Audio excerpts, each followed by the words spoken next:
The Boy Who Walked Without Shoes prologue. In a quiet town in southern India, where the streets buzzed with life, but the homes were modest and filled with dreams, lived a young boy named Sundar. His world was simple, sometimes too simple. Shared textbooks, evening lanterns during power cuts, and long walks to school under a scorching sun. He didn't have a room of his own or even a personal computer, but what he did have was a boundless curiosity about how things worked, how machines spoke in codes, and how information traveled across invisible lines to reach people's fingertips. No one could have predicted that this boy, who once traced letters on sand, would someday sit across global leaders, steering one of the most powerful companies in the world. But this story isn't just about his rise. It's about a man who was almost broken by doubt, a man who was questioned, not by critics, but by someone determined to prove he was nothing but a myth. And what followed left a studio full of cynics completely silent. The quiet contemplator Sundar was never the loudest in the room, not in school, not in meetings, not even as a CEO. He listened more than he spoke, and when he did speak, it was with a softness that made people lean in to hear. He had built his career not by chasing attention, but by chasing excellence. From IIT Kharagpur to Stanford and then Wharton, Sundar's journey was anything but easy. There were years when he barely had enough money to survive. In fact, when he first landed in the United States, his father had spent an entire year's salary just to afford the plane ticket. But Sundar didn't like to talk about that. He never played the victim.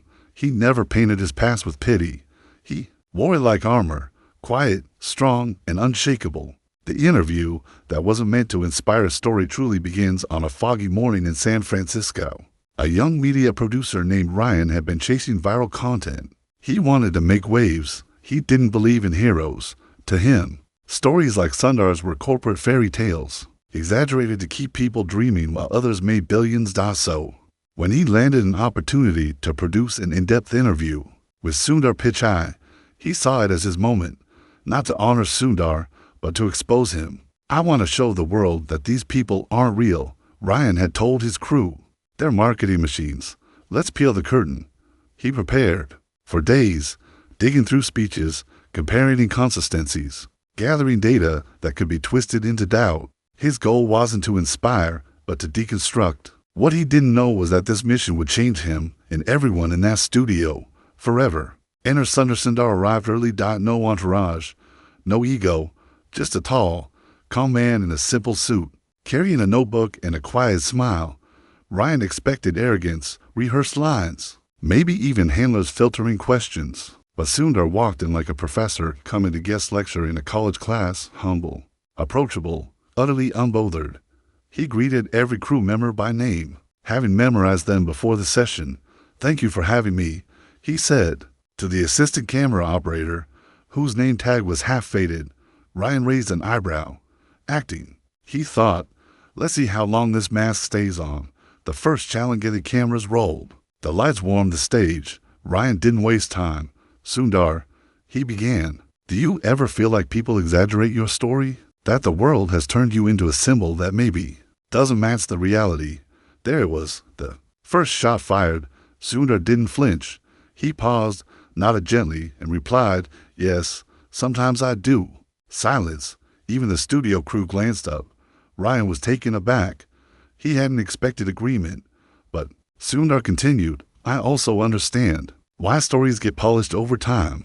The reality is never as clean as the headline. I failed many times. I cried at night when I thought I wouldn't make it. But none of that makes the story less real. It makes it human." Ryan shifted in his seat. "The real India, so the story goes you came from nothing." Ryan pressed. "But you studied in one of India's top institutes. Isn't that a contradiction?" Sundar smiled gently. "I had nothing in terms of wealth, but not in terms of support," he said. "My parents were educated but struggled financially. My mother was a stenographer and my father an electrical engineer. We lived in a small house, 2 rooms, no refrigerator for years. But they believed in me, and that belief was richer than gold." He leaned forward. "Every time I switched on a light or used our old rotary phone, I would wonder how it worked. That curiosity led me to engineering, and it was the same phone, the same one my father used sparingly to save money, that inspired my obsession with communication technology." This wasn't a man selling a myth. This was a man remembering where he came from with pride, not pity. The break in Rihanna as the interview progressed, something started to change. Ryan, once fueled by doubt, found himself listening, truly listening. He asked about setbacks, and Sundar spoke of rejections from companies he had once dreamed of working for. He asked about failure, and Sundar recounted the time he lost a major internal pitch at Google and thought he might be asked to resign. He asked about identity, and Sundar spoke with tears in his eyes. Being an immigrant in America is beautiful, but lonely, he said. You walk between cultures and sometimes feel like you belong to none, but over time, you realize that in itself is a superpower. You learn to empathize with more people. You become less afraid to adapt. By the end of the hour, Ryan wasn't trying to expose anyone. He was trying to understand someone. The silence. The final question wasn't scripted. Ryan looked down at his notes, then closed the folder. Sundar, he said, voice lower than before, what do you want people to remember about you when you're no longer in this seat?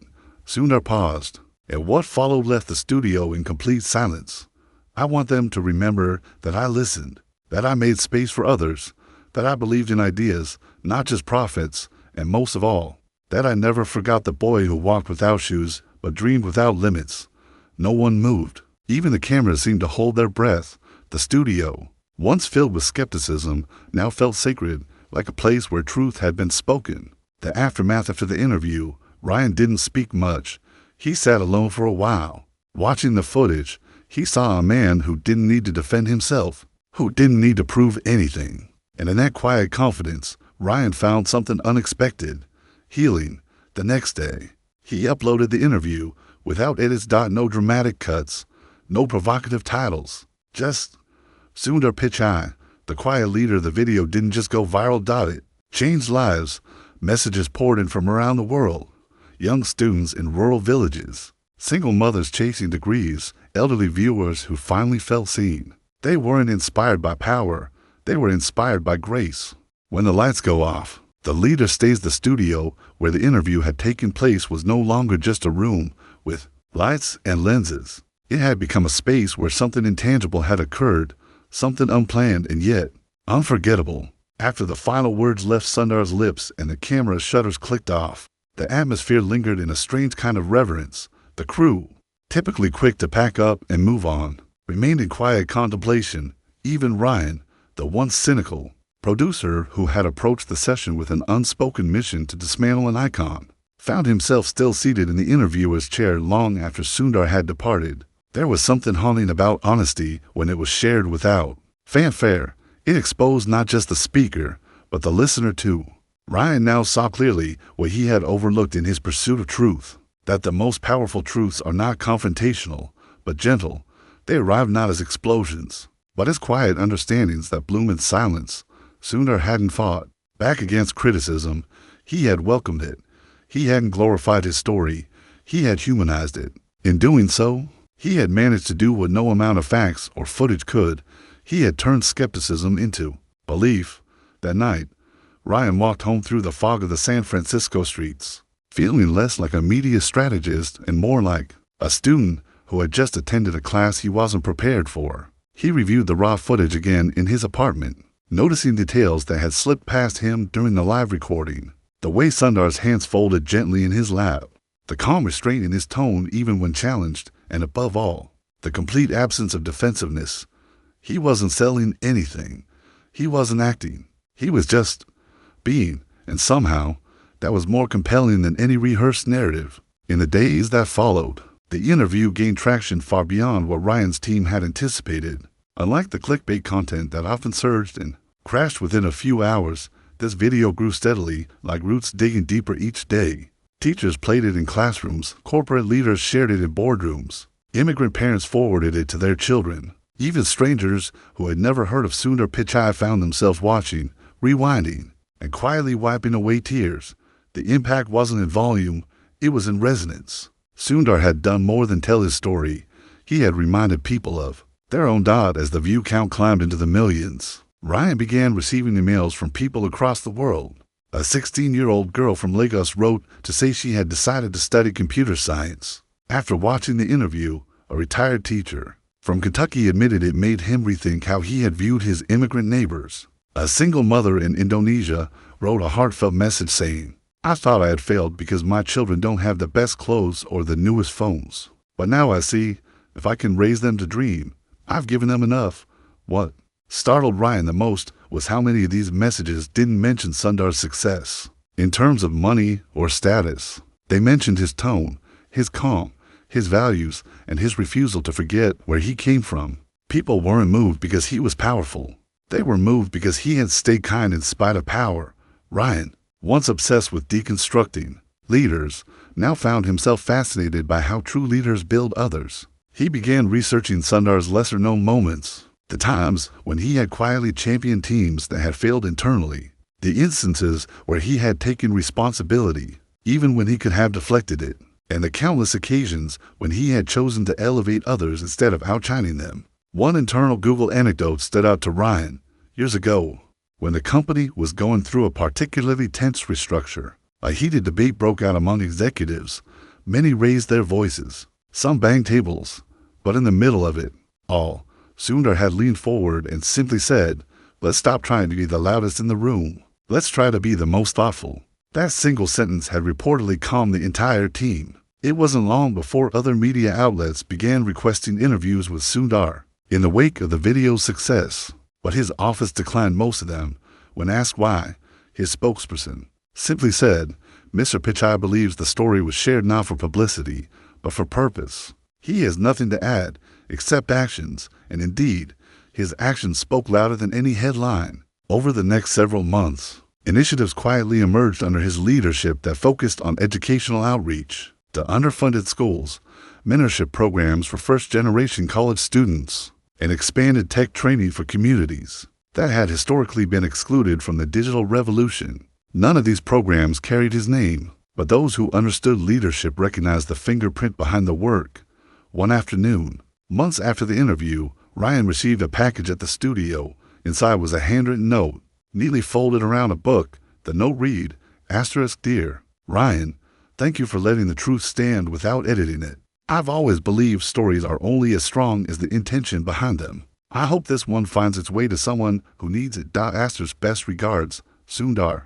The book was a worn copy of Wings of Fire by Dr. APJ Abdul Kalam, the late Indian president, a renowned scientist. Inside the cover, Sundar had underlined a single quote in pen, "We are all born with a divine fire in us. Our efforts should be to give wings to this fire."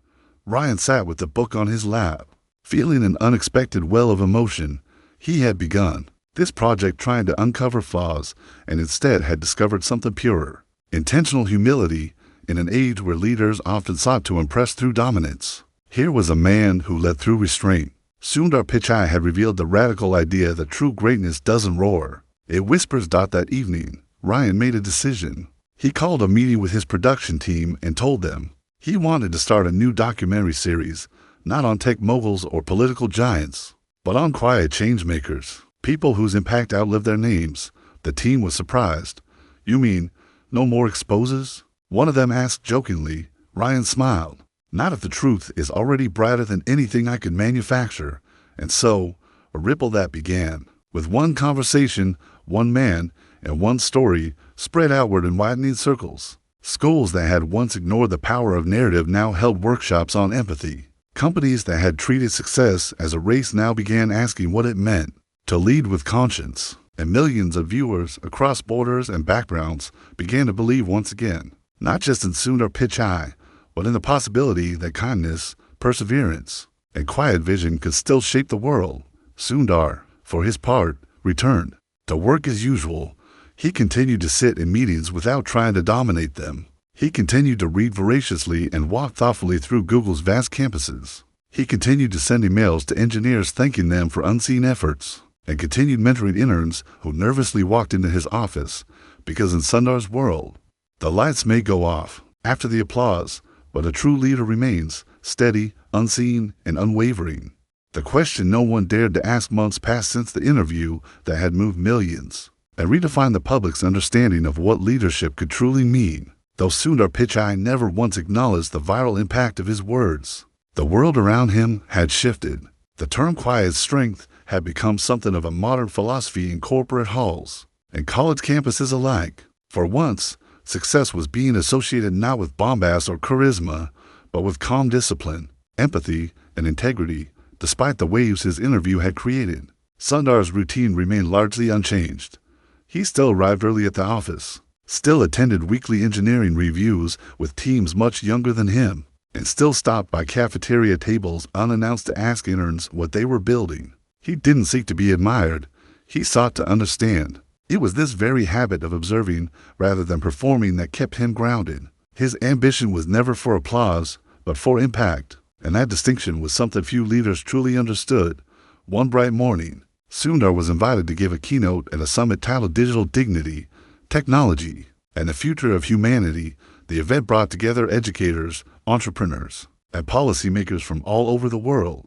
The hall was packed with thousands, some there out of admiration, others out of curiosity, and a few, quietly, out of skepticism. His name had become symbolic, and with that came both reverence and resistance. There were those who had begun to question whether anyone could truly maintain the level of authenticity Sundar was known for in a world ruled by profit margins, political entanglements, and corporate agendas. The stage was vast, with digital banners floating on massive lead walls. The moderator gave Sundar an elaborate introduction, citing statistics, milestones, and innovation benchmarks that spanned from Google Maps to AI-driven sustainability projects. When he finally walked up to the podium, dressed in his usual understated suit and steel-rimmed glasses, the room erupted in applause. But as always, Sundar acknowledged it with a simple nod, as if redirecting the energy back toward the audience rather than soaking it in himself. His speech, like the man himself, was thoughtful. He spoke about responsibility in design, about the ethical lines developers must draw, and about the future of inclusivity in the tech world. He didn't dramatize. He didn't sell fear or utopia. Instead, he spoke of balance, of human dignity, of our shared need to ask not just whether we can build something, but whether we should. But the real moment came during the Q&A session. Attendees had been asked to submit questions digitally, and one stood out. It was marked as anonymous and had been upvoted by thousands within minutes. The moderator hesitated before reading it aloud. "Mr. Pichai, you talk about dignity, ethics, and humility. But let's be honest. How can someone at the helm of one of the world's most powerful tech companies, one that profits from data, really claim to be humble? Isn't that a contradiction? Are we being sold a polished version of you? What will we see if the cameras weren't rolling?" The audience grew still. It was the kind of question that echoed in the room long after it had been asked. It wasn't rude, but it was sharp, bold, cutting in its implication that Sundar's public persona might be a carefully crafted illusion. Some in the crowd turned their heads, waiting to see how he would respond, whether he would dodge, dismiss, or become defensive. But Sundar didn't do any of that. He didn't even blink in surprise. Instead, he walked slowly to the front of the stage, stepped away from the podium, and let the silence settle for a moment. Then he spoke, not into a microphone, but into the space between himself and the crowd. "I'm glad someone asked that," he began, his voice steady but slightly softer. "It's an important question, and it's a fair one." He paused and scanned the audience, not to intimidate, but to connect. "I don't claim to be perfect. I don't even claim to have all the answers. I make decisions every day that affect millions of people, and sometimes, despite my best intentions, those decisions don't please everyone. Some days I go home wondering whether I could have done something better, led more clearly, or listened more deeply." He took a breath. But humility doesn't mean weakness, and it doesn't mean pretending to be small. It means acknowledging that your power should never outgrow your sense of accountability. It means remembering the moments before the title, before the office, before the achievements. I still remember walking into my college classroom barefoot because I couldn't afford shoes. I still remember the day I called my family from a payphone to say I had landed in America. Those memories aren't just nostalgia, they're anchors. The room was so quiet that even the hum of the air conditioning seemed to pause. "And about what you would see if the cameras weren't rolling," he continued. "You would see me quietly reviewing code with engineers who were half my age. You would see me visiting teams that failed last quarter just to thank them for trying. You would see me picking up my daughter from school, asking her how her day was. Because no matter how big the role, My greatest title is Dad. If that version of me is less impressive to some, I'm okay with that, because I didn't get here by trying to be impressive. I got here by trying to be useful. The applause didn't come immediately. Instead, there was a strange and powerful moment of stillness, not out of awkwardness, but of shared reflection. Then, almost like a wave gathering strength, the entire room stood in unison and began to clap. Not a short, performative standing ovation, but a sustained one, the kind that didn't celebrate charisma, but authenticity, the kind that wasn't for the man who ran a tech giant, but for the human being who remembered where he came from and chose to remain grounded even when the world handed him every reason not to be. After the summit, the clip of that anonymous question and Sundar's answer quickly became one of the most widely shared segments of the event. It wasn't flashy, it didn't feature cutting-edge graphics or viral music, but it struck a chord that no algorithm could have predicted. People around the globe began discussing not just leadership, but the nature of humility itself. What does it mean to stay rooted in a world that rewards elevation? Can integrity coexist with influence? Ryan, the producer of the original interview, watched the clip in silence from his office. He didn't smile or cheer. He simply nodded to himself, recognizing the same unshakable core he had once tried to challenge. In an age when public figures were too often exposed for contradictions, Sundar had done the rarest thing. He had stood in the light and remained unchanged. Over the next few weeks, articles were written, think pieces debated his legacy, and college students quoted his lines in essays. But Sundar continued with his usual pace. He declined new awards. He asked his communications team not to organize a press campaign around the summit. Instead, he sent a single internal memo to his company. It read, "True leadership isn't about proving who you are in the spotlight. It's about staying consistent when no one is watching. Let's continue to build, not just for profit, but for purpose." And with that, he returned to the work that mattered most to him, not headlines or perceptions, but people. He returned to mentoring those who were overlooked, listening to ideas others dismissed, and making decisions not because they were popular, but because they were right. Because some questions are difficult, and some are even painful, but the greatest leaders know that real answers don't come from protecting an image. They come from protecting a principle. And Sundar Pichai, when asked the question no one else dared to pose, didn't hesitate. He told the truth, and in doing so, gave the world something rare, a reason to believe again. The invisible legacy. Legacy is a word people often reserve for the end of a life, an inscription carved into memory only when someone is gone. But what most fail to understand is that true legacy doesn't wait for applause or monuments. It breathes in the everyday actions, in the quiet decisions made when no one is watching, and in the way one life can touch another without ever crossing paths. For Sundar Pichai, legacy was never a destination. It was a responsibility lived one decision at a time. Far away from Silicon Valley, in a small rural town in Jharkhand, India, a young boy named Arav sat cross-legged on the floor of a modest home, with no proper roof, watching a video on a shared smartphone. The screen flickered under weak cell service, but the voice was unmistakable. It was Sundar's reply to the now famous question about humility and contradiction. The boy didn't fully understand every English word, but he understood the message. He saw a man who looked like him, spoke like his uncle, and came from a place not too far from where he now sat. A man who had made it all the way to the top, not by pushing others down, but by lifting his values up. Arav wasn't enrolled in any high-end academy. His school had only 2 computers, one of which hadn't worked in months. He shared textbooks with 3 classmates and walked 3 kilometers every day to attend class. But after watching Sundar's video, something shifted inside him. He began arriving early to clean the computer lab, asking teachers questions they weren't used to hearing, not about grades, but about how things worked. He started borrowing old software books from the district library and trying to teach himself basic coding concepts, all because, for the first time, someone had shown him that it was possible to come from nowhere and still matter everywhere. What Arav didn't know was that 6 months prior, Sundar had quietly authorized a micro-grant initiative to expand Google's Internet Sathi program into under-resourced regions of India. The grant helped schools like Arav's receive refurbished laptops, solar-powered routers, and free curriculum access, all with zero publicity, no branded banners, no corporate fanfare. The goal wasn't to promote a platform. The goal was To restore belief.aa or AV single quotes S transformation wasn't tracked on any analytics dashboard. His name wouldn't appear in quarterly reports. But in the quiet moments when he sat late at night under a dim lantern, sketching out app ideas on the back of old notebooks, a legacy was forming, invisible, yet undeniable, thousands of miles away, in the suburbs of Nairobi, Kenya. A teacher named Miriam stood before her evening adult literacy class. She had been struggling with low attendance ever since the local community lost faith in digital literacy programs that came and went like seasonal promises.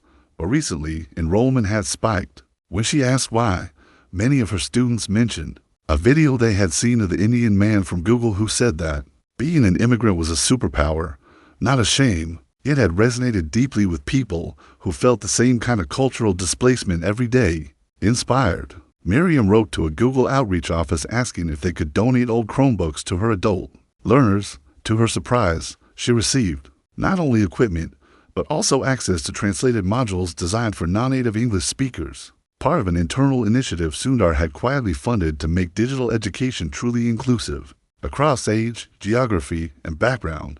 No media covered it, no press release celebrated it, but to Miriam's students, it was a lifeline. To them, Sundar Pichai wasn't a CEO. He was a bridge between invisibility and possibility. Meanwhile, in a small apartment in Chicago, a 43-year-old single father named Eric sat on the edge of his couch, his son asleep in the other room, laptop open on his knees. He had recently lost his job in manufacturing and was trying to figure out what came next. His confidence had been chipped away by months of rejections and growing bills. One night, aimlessly scrolling through videos, he stumbled across Sundar's keynote from the Digital Dignity Summit. He clicked out of boredom, but stayed because of something rare: honesty. Eric wasn't from India. He wasn't a developer or a tech enthusiast, but he understood the exhaustion in Sundar's voice when he spoke about hard choices and private failures. He related to the idea of being unsure, of making mistakes, and of still choosing to show up the next day. The words didn't offer a miracle, but they offered something even more essential: permission to begin again. The next morning, Eric enrolled in a free digital marketing certification program offered through a Google nonprofit partnership. It would take him 6 months. He knew it would be hard, but for the first time in a long time, he wasn't moving out of fear. He was moving toward something. What he didn't know was that the grant funding for that exact program had been quietly extended after Sundar had read a simple internal feedback report about people like Eric. The report had no headlines or stats. It was just a 2-page summary from a volunteer team member. But Sundar had read it, every line, and sent a 1-line email back to the board. Let's scale this. It matters. This is what made Sundar's legacy different. It wasn't about how many people cheered his name. It was about how many people stood a little taller because of his belief in them, whether he ever met them or not. In every story like Arav's, Miriam's, or Eric's, the pattern was the same. One man's quiet choice to invest in possibility created outcomes he would never take credit for, and that was precisely the point. Inside Google's campuses, Sundar's leadership style began to reshape not just projects, but culture. Managers who once celebrated only performance began celebrating resilience. Teams that had been discouraged by failure were reminded that iteration was not defeat, but the foundation of innovation. In a world of quarterly reports and performance metrics, Sundar had reintroduced something forgotten: character. He challenged leaders not just to grow their numbers, but to grow their empathy. One senior engineer, who had once considered leaving the company due to burnout, found herself reinvigorated after a one-on-one meeting with Sundar. She had expected corporate talk and generic motivation. Instead, Sundar asked her a simple question: when was the last time you worked on something that scared you in a good way? That conversation sparked a new project within the AI division, one that now supports accessibility tools for people with speech disorders. Again, there were no headlines, just impact. Back in his own home, Sundar's life remained strikingly ordinary. He still cooked Sunday meals with his wife and helped his children with homework. He still read biographies late at night and wrote handwritten thank you notes to staff. He still traveled economy class for private trips and insisted on staying in hotels where he could walk the streets like any other citizen. Fame had not rewritten his definition of success. To him, greatness wasn't in recognition, it was in remembrance, not in how many people saw him, but in how many people saw themselves differently because of him. And so, the invisible legacy grew in corners of the world where no cameras reached, in lives that no documentary captured, in classrooms without electricity, and in hearts that dared to hope again. It didn't trend on social media. It didn't break the internet, but it rebuilt belief in kindness, in possibility, in the quiet kind of greatness that doesn't need to shout to be heard, because in the end, the most powerful legacies are not carved in marble. They are whispered in the small choices we make every day, to listen, to uplift, to lead without taking. Sundar Pichai didn't build a legacy by building an empire. He built it by refusing to forget where he came from, and by making sure others could find their way forward too, even if they never knew his name. The hardest decision he ever made. Greatness is rarely defined by the moments of triumph that draw standing ovations or media spotlights. More often, it is forged in silence, in the complex, uncomfortable, and morally demanding choices that no one else sees. For Sundar Pichai, who had risen not just through ranks but through character, one such moment arrived unexpectedly. It didn't come with warning bells or flashing alerts. It came wrapped in the language of business opportunity, of growth, expansion, and strategic advantage. But beneath those polished terms lay a quiet danger, the risk of betraying the very values he had spent his life upholding. It began in a sleek boardroom on the 42nd floor of Google's corporate headquarters, surrounded by legal advisors, regional leads, and senior executives. A new contract had emerged, a massive multi-billion-dollar partnership proposed by a foreign government. On paper, it was a dream scenario: long-term infrastructure investment, exclusive market access, and guaranteed revenue for the next decade. The numbers were dazzling. Projections lit up the digital dashboards like a holiday festival. Every financial analyst in the room called it transformational. But there was a catch. The deal came with strict provisions, ones that would require significant modifications to Google's search algorithms, restrictions on certain freedom of information features, and increased data sharing with authorities known for their surveillance practices. In short, it meant entering a market where truth would be filtered and access to information heavily controlled. Too many in the room, this was just the cost of doing business, a compromise, not a surrender. But to Sundar, it felt like a slow erosion of something sacred, the idea that technology should empower, not oppress. As the documents were passed around the table and legal teams outlined the terms, Sundar sat quietly, listening. His face revealed nothing, but inside, a war was taking place. He knew that rejecting the deal would spark backlash from shareholders, from board members, and perhaps even from governments eager to expand their tech infrastructure. But he also knew that agreeing to it would be a line he could never uncross. It would signal to the world that values were conditional, and that the company's moral compass could be bargained with. The meeting adjourned with a decision deferred. Sundar requested 72 hours to review the terms personally. Some were surprised. After all, CEOs rarely dive into the legal underbrush themselves. But Sundar wasn't a ceremonial figurehead. He had built his leadership not on charisma, but on clarity. If he was going to stand behind a decision of this magnitude, he needed to understand it at its most granular level, not just for the company, but for himself. That night, he sat alone in his home study, the contract displayed across 3 screens, each page more technical and bureaucratic than the last. As he read, he thought not of market shares or competitive positioning. He thought of Arav in Jharkhand, of Miriam in Nairobi, of Eric in Chicago, of every person who had begun to believe again because of what Google promised: access, empowerment, dignity. How could he reconcile that promise with a policy that would silence voices, filter reality, and punish curiosity? He closed his laptop and stepped out into the cold night air. The streets were quiet. The stars overhead blinked softly in a sky that seemed bigger than the questions he was grappling with. For a long time, he simply walked past closed cafes, sleeping homes, and empty sidewalks. No phone, no assistant, no headlines. Just a man trying to find the answer to a question no spreadsheet could resolve. What do you do when doing the right thing costs more than doing the easy thing? By the next morning, he had made his decision. It was not one made in anger, nor in fear, but in clarity. He returned to the office and requested an emergency session with the board. The room was smaller than usual, intimate, almost confrontational. By design, as executives shuffled in, carrying printouts and projections, Sundar remained standing. He did not bring a PowerPoint. He did not bring a legal team. He brought a simple sheet of paper with a handwritten statement, and when the room quieted, he read it aloud. I believe that technology should elevate people, not governments. I believe that information should not be a weapon used against those who seek it. I believe our principles are not optional.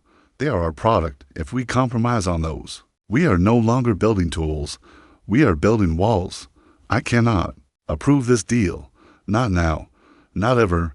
The room fell into an uncomfortable stillness. Some exchanged nervous glances. A few muttered under their breath. The CFO raised his hand and began outlining the risks: falling stock prices, delayed expansion, possible regulatory retaliation. Another executive pointed out that rivals would seize the opportunity, gaining ground Google had spent years building. But Sundar remained calm. We can survive missed profits, he said. We cannot survive misplaced trust. The vote that followed was tense. A slim majority backed Sundar's decision. The contract was formally declined. Within days, market headlines swirled with criticism. Investors questioned leadership. Op-eds speculated about fractures. Within the company, some accused Sundar of being idealistic, others called him irresponsible. But those who understood, truly understood, saw what had happened for what it was: a moment of profound moral leadership in a world starving for it. What no article reported was the flood of letters that came pouring in over the next several weeks, not from diplomats or tech insiders, but from teachers, students, parents, and human rights advocates around the world. They thanked Sundar not for protecting a product, but for protecting a principle. In doing so, he had reminded them that integrity was not a relic of the past. It was still possible and necessary at the highest levels of power. Back at headquarters, something remarkable began to shift. Employees who had once felt disillusioned began to rediscover their purpose. Engineers started proposing ideas not just for innovation, but for equity. Product managers began designing features with ethics as a filter, not just functionality. Sundar hadn't just made a decision, he had ignited a culture of intentional courage. Outside of the company, the effect rippled across the industry. Competitors were forced to re-examine their own contracts. Advocacy groups cited Sundar's stance in appeals to policymakers. Even university professors began assigning the case as an example of modern ethical leadership in action. And still, Sundar never once claimed victory. He gave no interviews. He declined all awards. When asked why, he simply said, doing the right thing shouldn't need a stage. One evening, months after the storm had passed, Sundar sat in the back of a company-wide town hall. He wasn't on stage. He wasn't even scheduled to speak, but as the moderator scanned the crowd, she spotted him and invited him up for a final remark. At first, he declined, but then, sensing the moment, he rose quietly and walked to the front. He looked out at hundreds of faces: engineers, analysts, designers, custodians, cafeteria workers, people from every continent, every background, and in his quiet voice, he said something that no one forgot. We will be remembered not for the code we write, but for the choices we make when no one's watching. We don't just build platforms, we build trust. And trust is earned, not with power, but with principle. The applause was long, not loud. It was the kind of applause that doesn't celebrate a man, but a message. And for all the decisions Sundar had made in his life, the schools he chose, the jobs he took, the products he helped create, none would define him more than this: the decision to protect integrity, even when it cost him everything that the world defines as success. In that moment, the hardest decision he ever made became the most meaningful one, and through it, his legacy was no longer just invisible, it was unshakable. The letter, he never expected it, had been a long week. One of those stretches of time where every hour seemed spoken for before it even began. Meetings flowed into meetings, decisions were made under pressure, and Sundar Pichai, as always, carried the weight of his role with quiet resolve. Even after all these years, he never grew numb to the responsibility. If anything, it grew heavier with time. Every project, every product, every policy felt like a thread in a massive human tapestry, and he remained committed to ensuring that no thread pulled too tightly or tore through the fabric of trust he'd spent his career building. That Friday, as the sun began to cast long golden rays across Mountain View's campus, most executives had already left their offices to beat traffic or catch evening flights. Sundar stayed behind. It was his habit, not out of necessity, but out of principle, to be present, to finish the small things himself, to clear his own desk rather than delegate every final task. He liked the silence at this hour, the building, so often filled with bustling energy, now echoed with a rare stillness that reminded him of the libraries he had studied in as a boy. In those moments, with no distractions and no ceremony, he felt closest to the person he was before the world had attached titles to his name. As he sifted through the last batch of documents and digital correspondence for the day, his assistant knocked gently on the open door.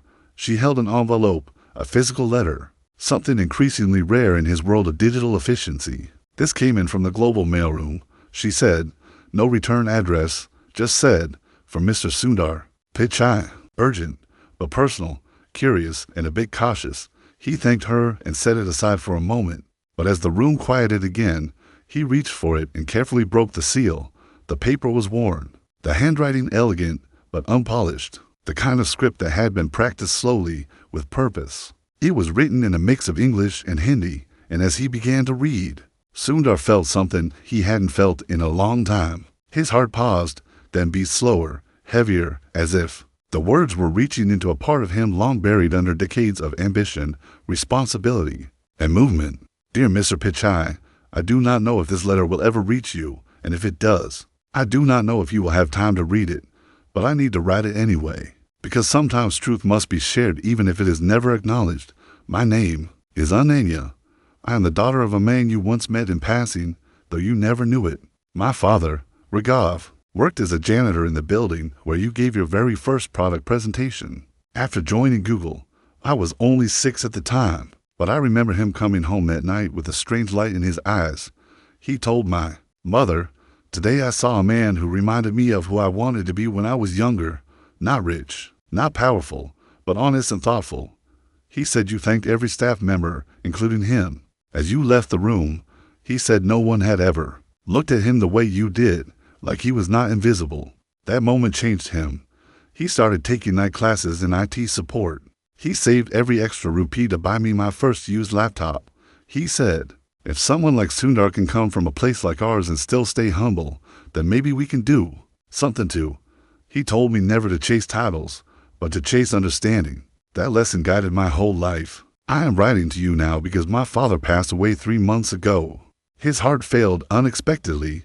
It was sudden, and it broke. In the final days, he often watched old interviews of you, not because he was obsessed with success, but because your voice gave him peace. He said it reminded him that he had done enough, that he had raised his daughter to believe in values, not just victories. I want you to know that I graduated with a degree in computer science last year. I now teach young girls how to code in rural schools in Bihar, the same state where my father was born. The same villages where ambition often dies before it begins. And every time I step into a dusty classroom or troubleshoot an outdated device, I remember that your journey didn't just create jobs or platforms, it created permission. Permission for people like us to believe that we could belong. So, thank you, Mr. Pichai, not for the technology, not for the company, but for remembering to see people who had nothing to offer you in return. That was your greatest innovation, with deepest gratitude. Ananya Raghav Sundar sat still for a long time. The letter lay gently in his hands, but the emotions it carried pressed firmly into his chest. The office lights buzzed faintly above him, casting shadows across the floor as daylight slipped away. But he did not rise. He did not speak. He simply closed his eyes and let the truth of that letter settle inside him, not as a compliment, but as a responsibility. In the modern world of tech, where algorithms now determine what most people read, Sundar had just been reminded, not by a board member or market strategist, but by a teacher in Bihar, that his most important impact could never be measured by metrics. It lived in the unseen, in the ripple effects of compassion, in the courage to look people in the eye when the world tells you they're beneath your attention, in creating spaces where dignity can breathe. Later that evening, Sundar penned a private note, one he did not intend to publish or frame, but simply to keep. Our greatest contributions are rarely remembered by name. They are passed forward, quietly, through the hands of those we uplift. That is the legacy I choose. That is the legacy I will protect. He folded it carefully and placed it next to Ananya's letter to pages generations apart, speaking to one truth: leadership is not power over people. It is power for people. And with that, Sundar stood, turned off the lights, and stepped into the quiet night, where legacies are not shouted but lived day after day, in how we choose to treat others, especially when no one is looking, because, in the end, the most extraordinary thing about Sundar Pichai's story was not the empire he led. It was the millions of ordinary lives he reminded were never too small to matter. The seeds he didn't know he planted. There are certain moments in history where a person becomes more than their profession, more than their title, more than their achievements. They become a symbol, not in the sense of a statue or a slogan, but as a living, breathing reminder that character still matters. For Sundar Pichai, that transformation was never announced. It didn't arrive with a grand speech or viral campaign. It happened in the background, in thousands of lives unfolding quietly, reshaped not by his fame, but by the values he embodied. It began in places he would never visit, with people who would never meet him, and yet they were walking forward because of a path he helped clear, not by force, but by example, not by domination, but by invitation. In a remote village nestled at the edge of Uganda's Lake Kyoga, a young girl named Nia had just returned home from school. Her family owned no television, and their access to the internet was limited to a local community center with a single functioning router. And yet, through a nonprofit initiative sponsored in part by Google's Global Education Fund, one Sundar had approved with little attention years prior, she had access to preloaded digital learning modules. Among them was a documentary that featured Sundar's journey. She didn't understand every word, but what she understood was enough to change her trajectory. Here was a man with skin the color of her own, whose name the Western world once couldn't pronounce correctly, standing calmly on the world's biggest stages, not with arrogance, but with dignity. For Nia, who had been told girls from her region rarely became engineers, the sight was a spark. The next day, she began staying after class to ask for additional math problems. Her teachers noticed. They enrolled her in an upcoming STEM competition. She didn't win that year, but she entered again the next, and that time, she did, not for the trophy, but for herself. And it all began with a story she saw herself in, across the globe in Rio de Janeiro. A young man named Diego was stuck in a life he hadn't chosen. He had been working 2 jobs, struggling to support his mother and younger siblings after their father disappeared into debt and silence. He had always wanted to study systems engineering, but he had given up that dream long ago. Then, one day, during his night shift at a convenience store, he overheard a podcast playing on a customer's Bluetooth speaker. It was an episode about ethical leadership in the tech industry, and Sundar Pichai's story was the centerpiece.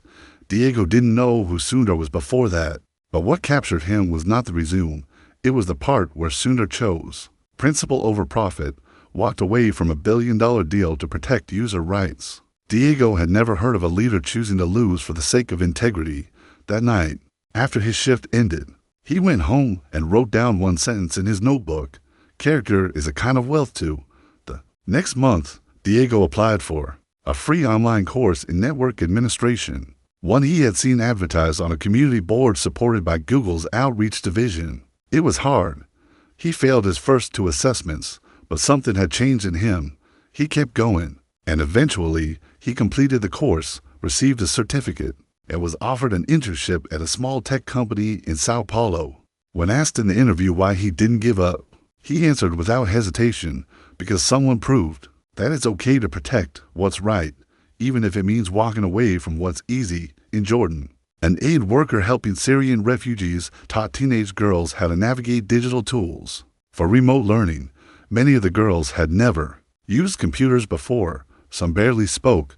Their trauma was heavy, their hope thin. But in one session, the aid worker shared a quote from Sundar Pichai about being an immigrant, about how he often felt like he didn't belong anywhere, and how that feeling, over time, became a strength. One of the girls, Layan, lifted her head.